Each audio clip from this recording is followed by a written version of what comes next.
नमस्कार बंधुगण मु बबिता आसी जाइछि मोर चैनल रे आज आउ किछि विषय रे आपण मानक सहित कथा हेबा बंधुगण आजिर विषयटी हेउछि झियो मानक ऊपर आज्ञा प्रत्येक घरे जो जो घरे झियो माने अछंती मु आज आपण मानक समस्त को अनुरोध करबा पई चाहे जे दया करी से मानकु हसिबा को दियंतु खेलिबा को दियंतु से माने घर जदि मुंडरे उठाउछंती मुंड उपरे घर को उठेबा को दियंतु आज्ञा तांको हसिबा को बारण करंतुनी खेलिबा को बारण करंतुनी प्रत्येक कथारे अत्यधिक रोक टोक आगो को जाई तू पर घर को जिबु कही ताको बाप घर ही से टर्चरटा आरंभ कर दियंतुनी ताको टिके खुल्लारे जीवा को दियंतु खुल्लारे निश्वास नेबा को दियंतु खेलिबा बुलिबा को दियंतु आज्ञा किए जाने काली सी को घर को जीव केमिति परिवेश रे रहिबो केमिति लोक ताको मिलिबे केमिति संपर्क ताको मिलिबो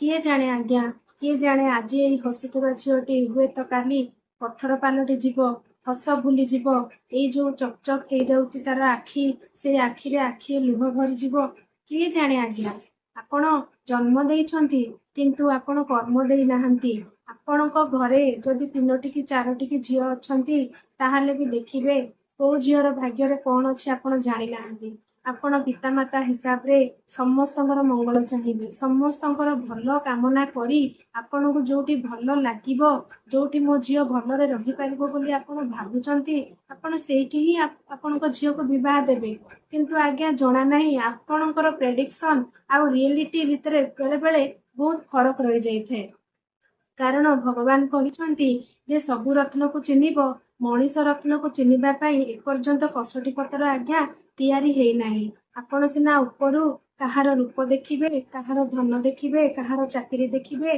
से समय मीठा मीठा कथा शुणिबे किंतु प्रकृत रे चारि कांथ भितरे आपणकर झियो सेठी गला परे ता संगे को प्रकार व्यवहार हबो केमिति से माने ताकू चळेइबे केते दूर से माने ताकू आपणार करिवे सेटा आज्ञा केही कोनोसी पितामाता प्रेडिक्शन कर पारंती नाही जदि से प्रेडिक्शन टा करि पारंते ताहले कोनोसी पितामाता एभलिया परिस्थिति रे निज झियो को पठान्ते नाही जोटी झियो हसिबा भूली जीवो खाइबा भूली जीवो पिंधिबा भूली जीवो लगेबा भूली जीवो से निज को मनीष बोली ही भूली जाए बेले बेले एमिति परिस्थिति रे झियो माने रहंती जे निज को से माने मनीष बोली भूली जांती से माने प्रत्येक शौक से माने मारी दियंती प्रत्येक इच्छा को से माने मारी दियंती जस्ट गोटे पत्थर भलिया गोटे मेसिन भलिया से माने काम करि चलंती तांको भितरु सब इमोशन सब फीलिंग्स को मारी दिया जाए आज्ञा एमिति सब घटुची मु समस्त घर कथा कहू ना आज्ञा मु बारंबार समस्त कहूँ मु समस्त घर कथा कहू ना किंतु किछि घर मानकरे बहु मानकु स्त्री को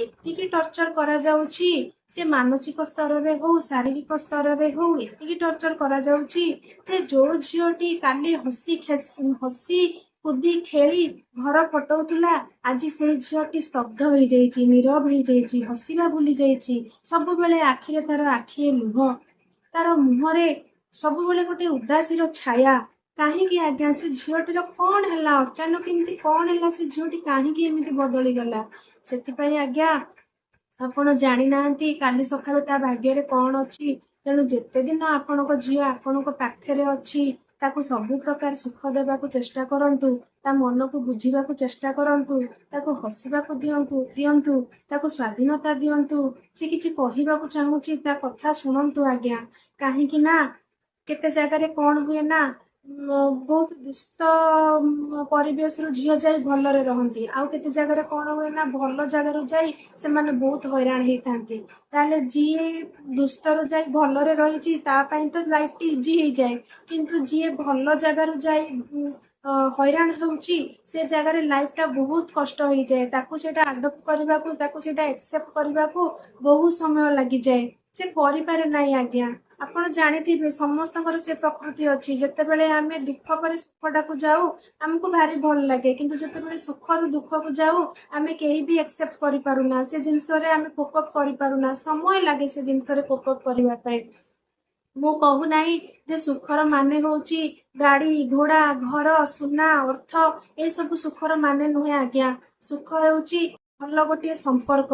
ଆପଣ ଯୋଉ ଘରକୁ ଯାଉଛନ୍ତି ସେଠି ଆପଣଙ୍କର ଇଲସ୍ ସହିତ, ଆପଣଙ୍କର ସ୍ୱାମୀ ସହିତ, ଆପଣଙ୍କର ବନ୍ଧୁବାନ୍ଧବଙ୍କ ସହିତ ଆପଣଙ୍କର କୋଉ ପ୍ରକାର ସମ୍ପର୍କ ବିଲ୍ଡଅପ୍ ହଉଛି, ସେମାନେ ଆପଣଙ୍କ ସହିତ କୋଉ ପ୍ରକାର ସମ୍ପର୍କ ରଖୁଛନ୍ତି, କେତିକି ଦୂର ସେମାନେ ଆପଣଙ୍କୁ ନିଜର ଭାବୁଛନ୍ତି, ଆପଣାର କରୁଛନ୍ତି, ଫ୍ୟାମିଲି ମେମ୍ବର ହିସାବରେ ଟ୍ରିଟ୍ କରୁଛନ୍ତି, ଆପଣଙ୍କର ସୁଖ ଦୁଃଖ ବୁଝୁଛନ୍ତି, ଆପଣଙ୍କର ମନକୁ ବୁଝୁଛନ୍ତି, ଆପଣଙ୍କ ସହିତ ବିପଦ ମିଠା କଥା ହେଉଛନ୍ତି, ସେଇଟା ହେଉଛି ସବୁଠୁ ବଡ଼ ସୁଖ ଆଜ୍ଞା।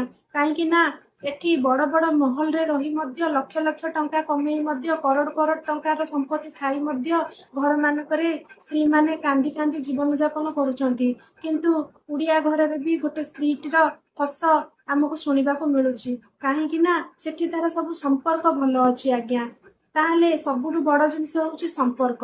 ଯଦି ଝିଅଟିକୁ ଗୋଟେ ଭଲ ପରିବାର ଯୋଉଠିକି ସମସ୍ତେ ସମ୍ପର୍କକୁ ମୂଲ୍ୟ ଦିଅନ୍ତି, ମଣିଷର ଫିଲିଙ୍ଗସକୁ, ମଣିଷର ତାର ଭାବନାକୁ ଯୋଉଠି ମୂଲ୍ୟ ଦିଆଯାଏ, ତାର ସୁଖ ଦୁଃଖକୁ ଯୋଉଠି ମୂଲ୍ୟ ଦିଆଯାଏ, ଆମ ପରି ସେ ମଧ୍ୟ ଗୋଟେ ମଣିଷ, ଆମ ଘରେ ସେ ରହିଛି, ତାକୁ ମଧ୍ୟ ଆମେ ଆମ ଘର ମେମ୍ବର ଭଳିଆ ଟ୍ରିଟ୍ କରିବା, ତାର ସୁଖ ଦୁଃଖରେ ସାମିଲ ହେବା, ତାର କଥା ବୁଝିବା।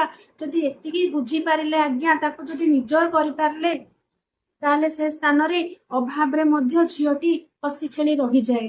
କିନ୍ତୁ ଆଜ୍ଞା ମୁଁ ଦେଖିଛି ବହୁତ ବଡ଼ ଧନୀ ଧନୀ ଘର ମାନଙ୍କରେ ମଧ୍ୟ ସ୍ତ୍ରୀଟି ରୋଷେଇ କଲା ବେଳେ ମଧ୍ୟ ତା ଆଖିରୁ ଲୁହ ବହୁଛି।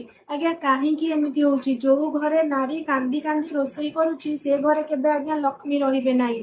ମୁଁ କହୁନାହିଁ ଲକ୍ଷ୍ମୀ ମାନେ ଟଙ୍କା ଅର୍ଥ, ଶାନ୍ତି ରହିବେ ନାହିଁ। ହୁଏତ ଟଙ୍କା ଥିବ, ଧନ ଥିବ, କିନ୍ତୁ ଶାନ୍ତି ସେଠି ନଥିବ। କେହି ଆଜ୍ଞା ଯଦି ଘରର ସ୍ତ୍ରୀ ଯଦି କାନ୍ଦି କାନ୍ଦି ରୋଷେଇ କରୁଛି, ତାହେଲେ ସେ ଘରେ କେହି ମଧ୍ୟ ଶାନ୍ତିରେ ରହିପାରିବେ ନାହିଁ, ଏଇଟା ଗ୍ୟାରେଣ୍ଟେଡ। ଆପଣ କାହାକୁ ବି ପଚାରନ୍ତୁ, ଆପଣ କେତେ ରିସର୍ଚ୍ଚ କରି କେତେ ଘର ବିଷୟରେ ଦେଖନ୍ତୁ, ଆପଣ ଦେଖିଥିବେ ଯୋଉଠି ସ୍ତ୍ରୀଟି ଘରର ଖୁସି ନାହିଁ ସେଠି କେହି ମଧ୍ୟ ଖୁସିରେ ରହିପାରନ୍ତି ନାହିଁ। ତେଣୁ ଆଜ୍ଞା ସ୍ତ୍ରୀଟିକୁ ଖୁସିରେ ରଖିବା ପାଇଁ ଚେଷ୍ଟା କରନ୍ତୁ। ପର ଘରୁ ଆସିଥିବା ଝିଅଟିକୁ ଆପଣାର କରିବାକୁ ଚେଷ୍ଟା କରନ୍ତୁ। ଯଦି କିଛି ତାର ଭୁଲ ଭାଲ ହେଇଯାଉଛି, ତାକୁ ନିଜ ଝିଅ ଭାବି, ନିଜ ଝିଅର ଯେମିତି ଭୁଲ ହେଲେ ଆମେ ବାହାରେ ଆମେ ସେଇଟାକୁ ପ୍ରକାଶ କରୁନେ, ଝିଅର ଭୁଲଟାକୁ ଆମେ ଦବେଇ ଦଉଛେ, କିନ୍ତୁ ବୋହୂର ଯଦି ଟିକେ ଭୁଲ ହେଲା ଆଜ୍ଞା, ଆମେ ତାକୁ ବାହାରେ ଯାଇ ବିକ୍ରି କରୁଛେ, ଶାଶୁ ସ୍ୱାମୀ ସମସ୍ତେ। ଏଇଟା ଠିକ ନୁହେଁ। ଆମେ ଯଦି ସମ୍ପର୍କଗତ ମଧୁରତା ରଖିବା, ତାହେଲେ ସେ ଝିଅଟି ନିଶ୍ଚୟ ହସି ଖେଳି ଆମ ଘରେ ରହିପାରିବ। ଆଜ୍ଞା ଗୋଟେ ଝିଅର ମୁହଁକୁ ଦେଖିଲେ ହିଁ ଆପଣ ଜାଣିପାରିବେ ସେ ସେଠି କେତେ ଖୁସିରେ ଅଛି। ଆପଣ ଧନ ସମ୍ପତ୍ତିଟା ବଡ଼ ଜିନିଷ ନୁହେଁ, ମୁଖ୍ୟ ହେଲା ଆପଣଙ୍କର ସମ୍ପର୍କ ତା ସହିତ କେମିତି ଅଛି, ଆପଣ ତାକୁ କେତେ ନିଜର ଭାବୁଛନ୍ତି। ତାର କୌଣସି ସମସ୍ୟା ହେଲା, ସୁଖ ଦୁଃଖ ହେଲା, ଶରୀର ସ୍ୱାସ୍ଥ୍ୟଗତ ଅସୁବିଧା ହେଲା, ପ୍ରତ୍ୟେକ ଜିନିଷ ଆଜ୍ଞା ଆପଣ ତାର ବାପା ମା ଯେମିତି ବୁଝୁଥିଲେ, ତାର ଭାଇ ଭଉଣୀ ଯେମିତି ବୁଝୁଥିଲେ ଆପଣ ବୁଝିବେ। ସେ ତ ଆପଣଙ୍କ ପାଇଁ ବହୁତ କିଛି କରିବ, ସେଥିପାଇଁ ଲମ୍ବା ଲିଷ୍ଟ ତାକୁ ଘରୁ ଶିଖା ହେଇଛି, ସଂସାର ମଧ୍ୟ ତାକୁ ଲମ୍ବା ଲିଷ୍ଟ ଦେଇଛି, ଆଉ ସେ ବି ଜାଣିଛି ସେ ତା କରିବ। କିନ୍ତୁ ଆପଣ ବି କିଛି କିଛି କରନ୍ତୁ।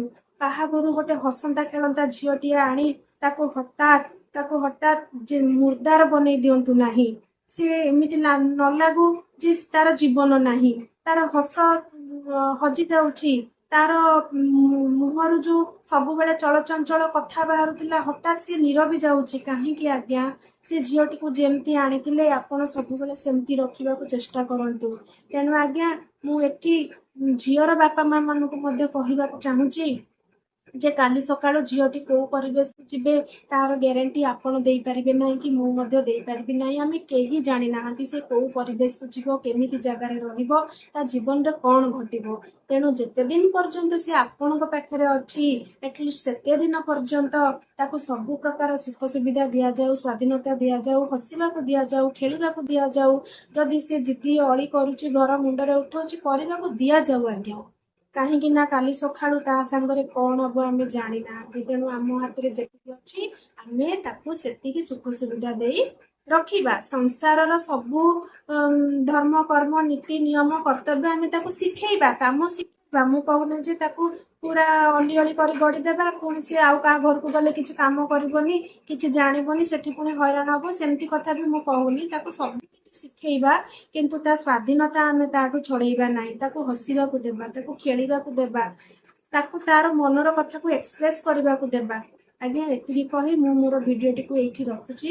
ଯଦି ମୋ ଭିଡିଓଟି ଭଲ ଲାଗିଥିବ ତାହେଲେ ଅଧିକରୁ ଅଧିକ ସେୟାର କରନ୍ତୁ, ଲାଇକ୍ କରନ୍ତୁ, କମେଣ୍ଟ କରନ୍ତୁ ଏବଂ ସବସ୍କ୍ରାଇବ କରନ୍ତୁ। ରହୁଛି। ନମସ୍କାର।